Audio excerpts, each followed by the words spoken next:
Welcome to Smash Hit Sports. We got a little bonus episode for you here. We're going to predict Notre Dame's season.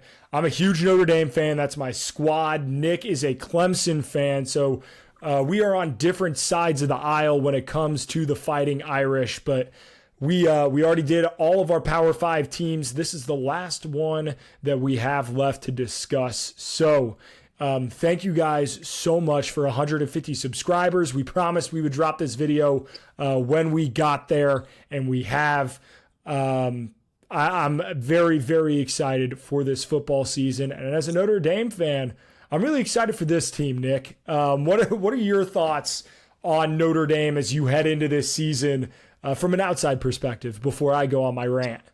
Yeah, I'm glad you're giving me a chance to chime in here. It's very kind of you. I know you could talk for 20 minutes on end about this team. I like Notre Dame. I think when they're good, it's good for the sport of football. And as much as they feel like an ACC team to me, I like that they are independent. I like that they get to play USC and Stanford and some of these teams every year, Ohio State. And I like Sam Hartman a lot. So I have high hopes for this team. I think they are going to end up in a New Year's Six Bowl, and we'll get into the game by game in just a second here. Yeah, and there are some big moves for Notre Dame this offseason, right? Sam Hartman obviously being probably the biggest quarterback transfer in the country that happened this offseason.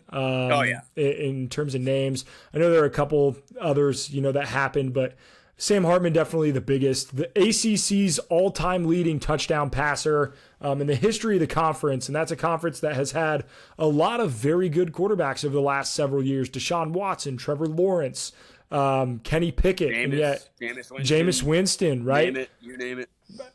So a lot of great players on this team. I'm very, very excited.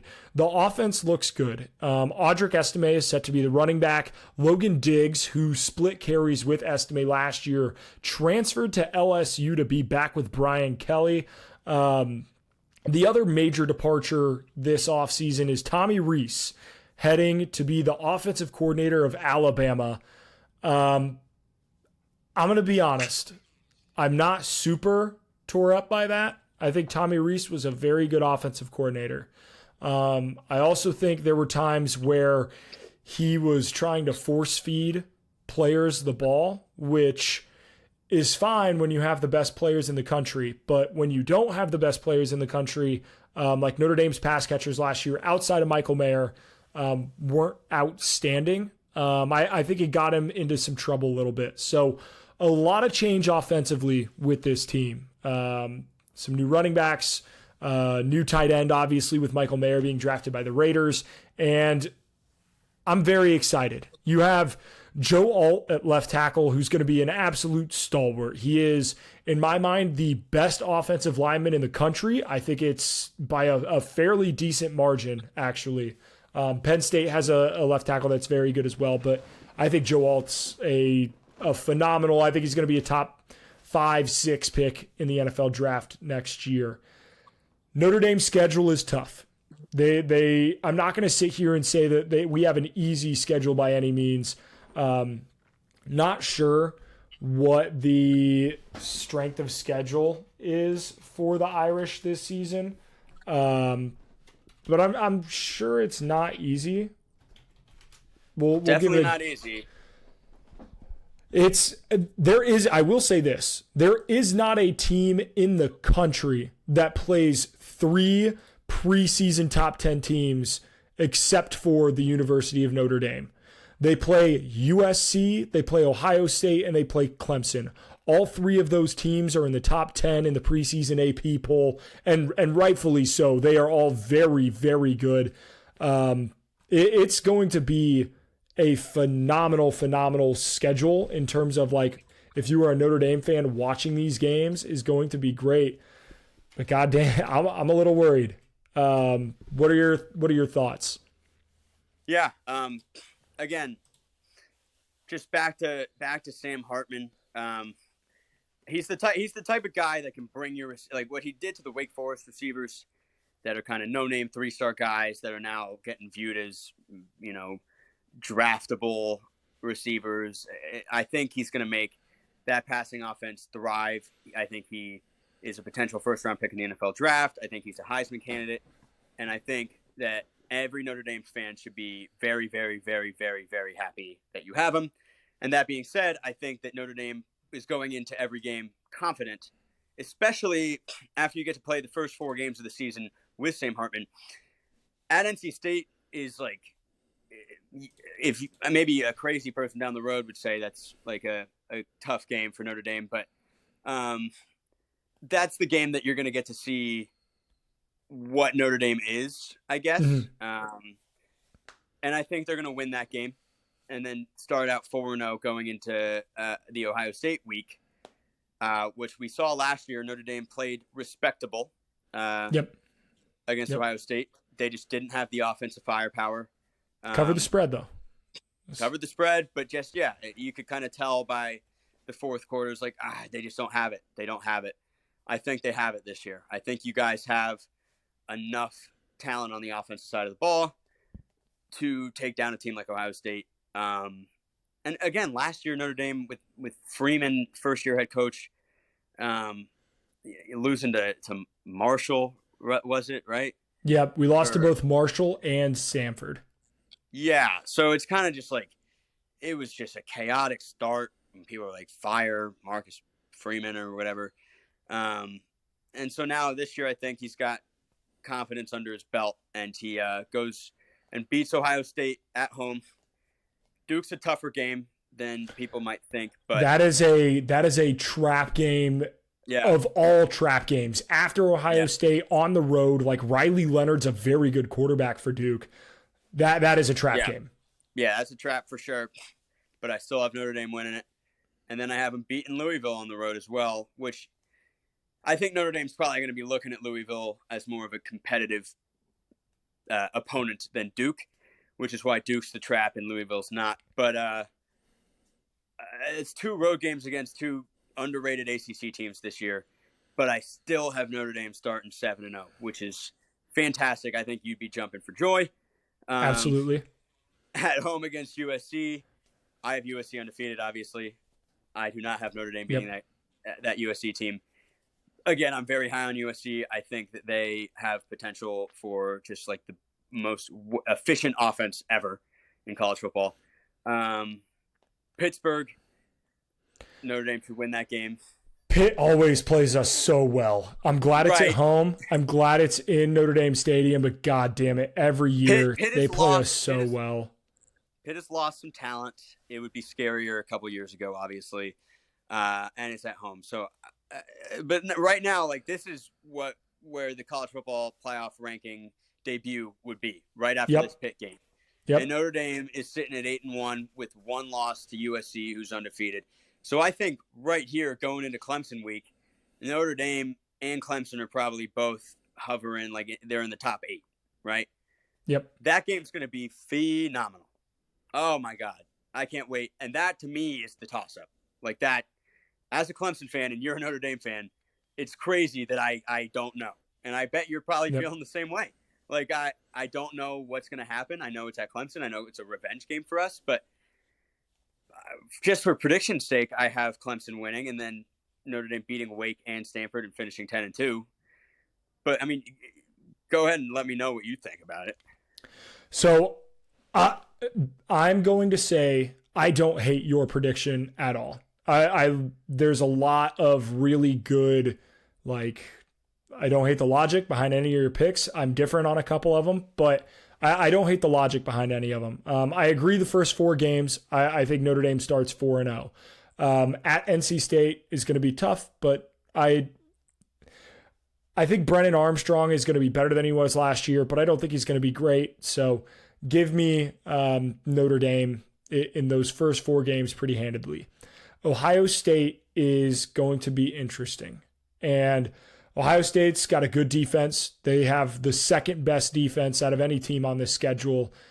They can get after the quarterback. Sam Hartman, when under pressure, was not his best. And I think out of any of the teams who can get after the quarterback, they got the JT. I'm not even going to attempt to pronounce his last name because I will butcher it. But the defensive end for Ohio State is phenomenal. He's going to be a great player at the next level. I have Ohio State winning that game in South Bend. It's just a game. I feel like Notre Dame has not won those games in the past, right? The most recent time I think we have is the 2020 game against Clemson, right? Because at that point, Ohio State will be undefeated. They will still be a top 3-4 team in the country. 4 team, yeah. So I have us losing that game, starting 4-1. If you lose that game, I think you win at Duke. I have them beating Louisville. Both of those games are good. Mike Elko's a great coach for Duke, and Jeff Brom's a great coach for Louisville. I just think from a talent standpoint, Notre Dame has better rosters than both of those schools. USC at home. I have the Irish winning this game. And all right. This is where we differ. Notre Dame's secondary is, in my opinion, top 5, 6 in the country, right outside of the top 5. I think they have 2 of the best corners in college football, or at least like one of the best corner tandems in college football. They are going to be very, very good. Obviously, there is no stopping Caleb Williams, but there is slowing down Caleb Williams.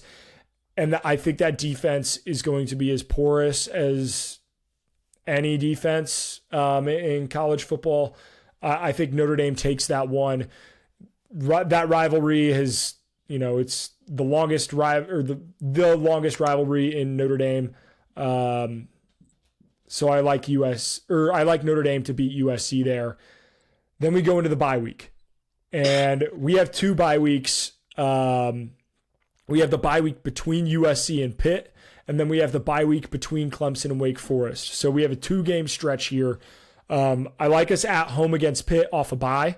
I think off of a bye in South Bend, I feel pretty secure about that game.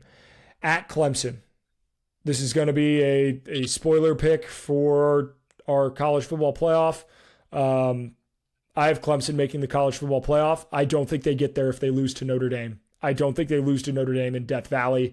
If you listened to some of our other previews, we talk about some of the teams who have the best records in the country at home. Clemson at home, since Dabo Swinney took over, is 93-9. It's insane. It's the 3rd best home record in that time span since 2008. The only 2 better teams are Ohio State and Alabama. So, and I bet if you go from 2012 on, I wonder if Clemson would be above Ohio State. I would guess yes. They are. But they are. They're 70-5. They're 70-4. Ohio State is 70-5 at home. Yep. So 74 since Clemson has been relevant, you can argue. Yeah. Clemson's lost 4 times at home. Yeah. That's I had the same sort of logic. And again, I'm with you. If you're going to give your spoiler, I'll spoil that I do have Clemson in my CFP as well. But you can go on with Wake and Stanford just to close it out. Yeah. So here's the only thing that I do have about that Clemson game. A little stat nugget for you. Notre Dame has won 28 straight regular season games against ACC opponents. Wait, what? Notre Dame has run 28 straight regular season games against ACC opponents. Oh, wow. Because you guys beat us last year and you beat us COVID in 2020. year. Yep. And the 2, when we lost to you in the college football playoff, right? I was at that game. And we also lost 38-3. And we also lost in the ACC championship to you in 2020, but we did not lose in the regular season. So, okay, so we're split then. This is the best of 5 of this new look Clemson and new look Notre Dame. Yep. This is a very big deal. I mean, this is like people are talking about Clemson, Florida State. Notre Dame's the game for me. Like, I am much more focused on that Notre Dame game. Yes, of course, Florida State's earlier in the season, so I get it. But like, if it gets to the point where we have a one-loss Notre Dame versus undefeated Clemson, or vice versa, like that should be one of the best games of the year. Yeah, I do think that will be one of the best games of the year, regardless of outcome. It should be a phenomenal game. Club Nick Hartman, like the coaches in this matchup, it should be great. And then to polish it off, wins against Wake Forest and Stanford. I don't have either of those teams in bowl games. I think we move pretty easily. So I have Notre Dame at 10-2, one of the better teams in the country. I'm very excited. I would be happy with 10-2. I know some Irish fans might get mad at me for saying that, but I think 10-2 is not an unreasonable expectation. Notre Dame's win total is, I believe it's 9 games. If I'm not mistaken, it's 10 actually. Their win total is at 10, but the over is sitting at plus money. I like them at 10-2. I think they have, a top 20 offense, a top 20 defense. I mean, if you can, Irish, out of the 3 big games, if you can go 1-2 in those games, good job, right? Those are 3 teams that are probably just slightly better as far as roster goes. So going 1-2 there is great. Going 2-1 feels like that's just that legacy. Would be outstanding. I mean, that would be outstanding. And then going 3-0, that's like make a documentary about the season. Yeah. Correct me if I'm wrong in saying this. If Notre Dame does go 2-1 in those games, if they end up 11-1, would you put them in your college football playoff as a one-loss team with wins over what would be 2 preseason top 10 teams? Right? It would depends when that loss is, because this is the problem with the 4-team playoff is that Notre Dame could lose to Ohio State and then beat USC and beat Clemson at Clemson and like literally win the last 8 games or whatever it is. And then I guarantee you they're in the playoff. But if they beat Ohio State, beat USC, and then lose to Clemson, that's a different story. Like, because that just shit happens where it's like, oh, like they were so good, but they just lost. Like, now they're a one-loss team. There are all these other one-loss teams that have been playing well down the stretch. And then it's hit or miss. So, it really depends with that. But, I mean, at 10-2, which, again, I agree is a very good season, I have them playing in the Orange Bowl against Florida State. That would be an exciting game. Yeah, I would love that game. That would Notre be Dame fans, even if you're upset that you're not in the college football playoff, or like, oh, disappointing season at 10-2, the privileged Notre Dame fans, you could say. I think everyone at Notre Dame would be excited to go play Florida State and kind of see if you can prove your stamp on the ACC, because you're playing so many ACC teams this year, and that's a rivalry as well, like 2 storied programs. So that would be great. Yeah, no, I would be happy with 10-2 and a New Year's 6 game against Florida State. A team like Florida State, yeah, that'd be great. I would love watching it. Here's a stat for you. Notre Dame is 0-8 in BCS New Year's 6 games.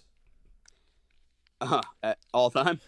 No, yeah. The last time it won a major bowl game was 1994 when we won the Cotton Bowl. Before I was born. That is crazy. It's like, Notre Dame's the Cowboys, Oh, God it's damn like, it. All right. We're ending this. Yeah, we're on the podcast. This was supposed to be the one episode I get to suck off Notre Dame, and then now you're sitting here. Okay. Nope. We're done. We're done. Oh, I'm not wrong.